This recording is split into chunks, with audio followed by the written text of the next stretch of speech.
Tout de suite, c'est le moment d'écouter Philippe pour sa chronique symbole. Oui, donc je vais vous parler là ce soir du symbole de l'homosexuel homophobe, qui est lié d'ailleurs aux frères homophobes aussi. Donc on découvre souvent dans les fictions et les œuvres artistiques homosexuelles que le personnage homosexuel il se montre en réalité homophobe, soit parce qu'il refoule ou soit parce qu'il célèbre son désir homosexuel. Qu'est-ce que t'as dit ? J'ai dit il refoule pas du bec. Oh là là. Bon alors je vous donne quelques exemples dans les fictions. Bon par exemple il y a Zach qui dans le film Crazy était casseur de PD avant de devenir homosexuel. Il y a là aussi Joe Bill dans la pièce Inconcevable de Bestwick. Et puis enfin il y a le père de Ricky dans un film qui est assez connu, American Beauty, où justement en fait c'est un homme qui est homosexuel et qui va tuer un autre homo, donc qui est homophobe mais homosexuel. Donc il y a plein d'exemples. Alors c'est quand même assez étrange, Philippe. Pourtant, on nous dit toujours que l'homophobe, c'est l'autre, que c'est forcément le mec hétéro. Tu crois pas que l'homophobe, c'est celui qui n'est pas homo, justement ? Bah non, justement. Et de penser le contraire, je crois que c'est même ce qui est moteur d'homophobie. On voit dans les fictions beaucoup de cas d'homophobie intériorisée. Madame H, par exemple, elle le traite avec humour puisque pendant ses spectacles, elle décrit l'homophobie comme un dangereux virus et puis elle demande ensuite à la salle entière remplie de personnes homosexuelles de se taper dessus. Donc elle a touché un petit peu du doigt ce problème-là, et on découvre grâce aux fictions que l'homophobie n'est pas qu'une homosexualité refoulée, elle est aussi une homosexualité fièrement assumée. Les ennemis des personnes homosexuelles sont les personnes homosexuelles elles-mêmes. Nous croyons un peu trop vite que l'homophobie ne peut venir que des opposants déclarés à l'homosexualité, mais c'est une idée fausse. Pour moi, la personne homophobe n'est pas que la personne hétéro ou homosexuelle refoulée, elle est aussi la personne homosexuelle et fière de l'être, celle qui revendique une, entre guillemets, pureté homosexuelle et qui va dire, comme JP dans la série Clara Scheller, qu'elle n'aime que les mecs qu'elle n'aime que les mecs masculins et qui ne traînent pas dans les bars à PD. Celle qui ne s'intéresse pas au commun des gays, mais bien à des mâles entre guillemets normaux et hors milieu, et on le voit suffisamment aussi dans les sites internet. Voilà, donc on entend des personnages dire elles me font chier toutes ces folles, et puis ils sont homosexuels. Et enfin le meilleur exemple j'aime bien c'est dans La chatte à deux têtes, Jacques Nolot qui dit avec les PD je peux pas. En même temps, faut que je fasse gaffe. Il n'y a pas plus folle que les folles qui critiquent les folles. C'est drôle. À 16 ans, je cassais du PD dans les parcs. À 20 ans, je couchais avec. Donc on a toujours ce paradoxe. Alors bon, j'aborderai pas le symbole du frère homophobe, mais bon, c'est lié aussi avec le lien entre l'homosexuel et l'homophobe. Alors est-ce que oui? Non, mais si je peux me permettre, c'est pas parce qu'on est homo qu'on doit aimer tous les homos non plus. Je suis tout à fait d'accord. d'accord. Tu dois aimer les folles, ça suffit. Les hétéros peuvent trouver que certains hétéros sont beaufs et ne pas supporter les hétéros beaufs, comme certains homos ne peuvent ne pas supporter les homos folles. Tout à fait, 100% d'accord. Je suis 100% d'accord, je dis pas ça. Oui, mais faut pas aller jusqu'à la folophobie. C'est pas de l'homophobie, de principe. Dire j'en peux plus de toutes ces folles, je pense que qu'on soit homo je le dis souvent ou hétéro, on peut quoi. Enfin c'est. Tout à fait. Je dis folle parce que t'as pris l'exemple de folle, mais ça pourrait être j'en peux plus de tous ces beaufs quand on est hétéro, ou j'en peux plus de tous ces. Enfin voilà, c'est. Voilà, faut pas non plus.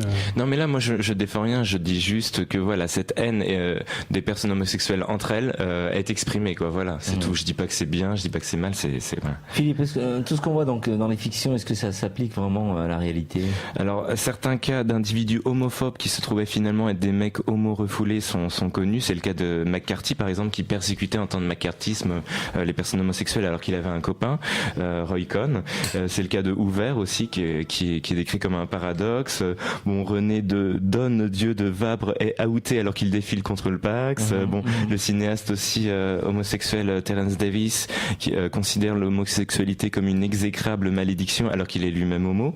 Et alors ce qui arrive très souvent, ce sont des meurtres homophobes entre deux personnes homosexuelles qui ne s'assument pas mais qui se rencontrent quand même pour coucher ensemble, généralement dans le cadre de la prostitution mais parfois aussi entre amants.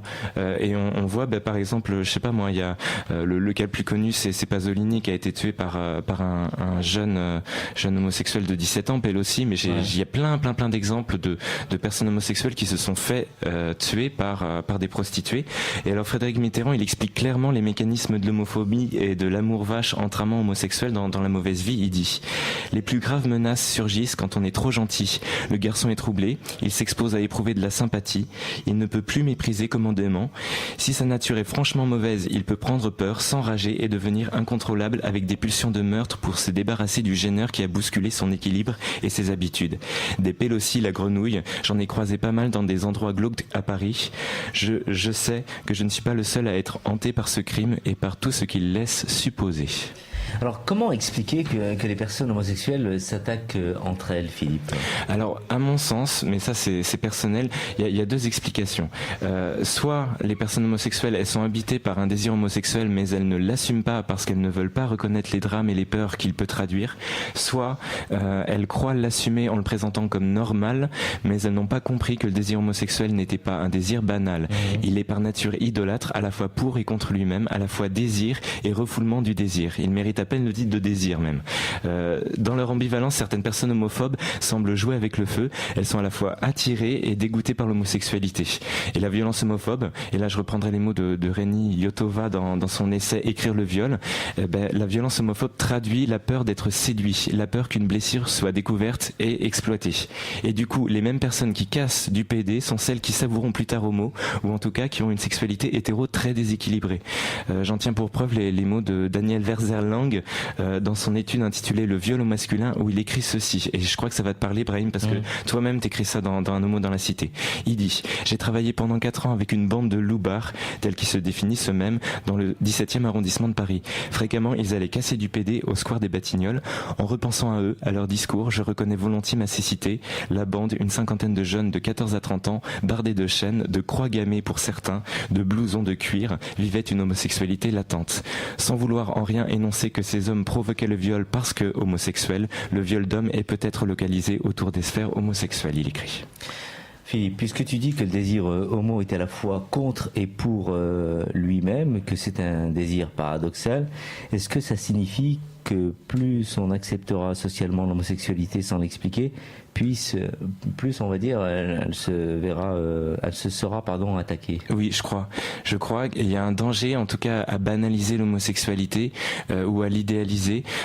Plus l'homosexualité est plaquée comme une identité profonde qu'elle n'est pas, ou défendue comme un amour sans limite, plus elle est menacée. Pour illustrer ça, je citerai que 2 exemples. D'abord, le cas des États-Unis, décrit par Louis-Georges Stein dans l'ouvrage Homosexualité, expression, répression. Il écrit « Aux États-Unis, à mesure que les gays et les lesbiennes réussissent à faire valoir leurs droits, le nombre de meurtres homophobe semble augmenter en proportion directe. » Et enfin, je parlerai de la réaction paradoxale des militants homosexuels du phare, le Front homosexuel d'action révolutionnaire, qui, face aux premières représentations de la cage aux folles, a réagi très très mal. Donc les mêmes folles qui s'étaient hystérisées dans les manifs du phare étaient prêtes à brûler théâtre et cinéma où l'on jouait la cage aux folles et à cribler d'épingles des figurines à l'effigie de Jacques Chazot, copieusement honni, et qui donna pourtant à la follitude quelques-unes de ses lettres de noblesse. Donc certains membres de la communauté homosexuelle se leurrent, à mon avis, en pensant que seule l'homosexualité refoulée est facteur de violence et que, comme l'écrit Daniel Borillo dans le dictionnaire des cultures gays et lesbiennes, de toutes les déclinaisons, la moins néfaste n'est certainement pas l'homophobie intériorisée. Pour moi, c'est faux.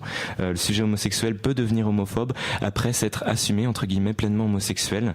L'homophobie exprime une inquiétude face à l'autre indiscernable, équivoque et dont les pratiques sont un peu les miennes, pour citer Frédéric Martel dans Le Roselle Noir.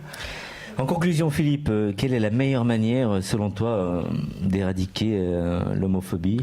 De devenir hétérosexuel. Pour moi, le danger, c'est en tout cas de croire que l'homophobe, c'est toujours l'autre et pas soi. Pour moi, la meilleure manière de ne pas devenir homophobe, c'est déjà d'envisager qu'on puisse l'être, y compris et surtout si on se sait habité par un désir homo et qu'on a fait depuis longtemps son coming out. On peut tous être homophobes, pas d'abord parce qu'on est homo, mais parce que d'une part, on est libre, et d'autre part, parce qu'on n'est jamais à l'abri de ne pas faire de notre identité de personne homosexuelle notre pire cauchemar ou notre plus grand rêve. Et moi, je me bats pour qu'on ne fasse pas de l'homophobie intériorisée qu'une affaire de non-acceptation de l'amour homo ou de l'identité homo, car c'est bien souvent à ça qu'on la réduit, et c'est non seulement un processus de victimisation dangereux, mais c'est surtout ça qui nourrit la véritable homophobie. Donc je le répète, même si ça fait pas plaisir à tout le monde, et même si la communauté homo mettra sûrement des années à le comprendre, mais l'homophobie est homosexuelle. Voilà, j'ai fini de vous embêter. Non, c'était une excellente Mais ça, on savait que l'homophobie était homosexuelle. Mais on le savait, mais souvent on associe à l'homosexualité refoulée et pas à l'homosexualité en général assumée. Et c'est ça en fait où je voudrais pointer le problème. C'est peut-être pas si assumé que ça. Non, et puis il y en a certains qui aiment à se décrire ex-homophobes pour après dire que finalement maintenant ça leur arrivera jamais. J'ai failli intervenir pour raconter un truc. Moi je me tais maintenant. Oui, tu te tais. Non. Alors tout de suite, nous avons en ligne quelqu'un qui est homophobe depuis une vingtaine d'années maintenant, qui est enseignant. Bonsoir. Oui, alors moi, Eric. si je suis oui, tu m'entends? Oui, on t'entend. Eric, Salut, bonsoir. Bonsoir Eric. Bon, si je suis le raisonnement de Philippe, étant donné que je suis athée, c'est donc que je suis profondément religieux. Oui, c'est un peu ça. Bon. Je sais pas quoi répondre. Ah bah voilà, il sait plus. Le révérend père Arignot, dit Philippe, aura peut-être une réponse à me donner lundi prochain. Ah bah oui, je t'expliquerai parce que les athées sont parfois plus croyants que certains croyants. Donc. Oui, non, ce qui est terrible, c'est que souvent mes meilleurs amis sont des vrais cathos. Ah ouais. C'est ça qui m'embête un peu. Je pense que je vais arrêter avec eux et je vais... Ah bah non, tu peux poursuivre à la limite, ça te va bien. D'ailleurs, là, t'es en soutane ce soir.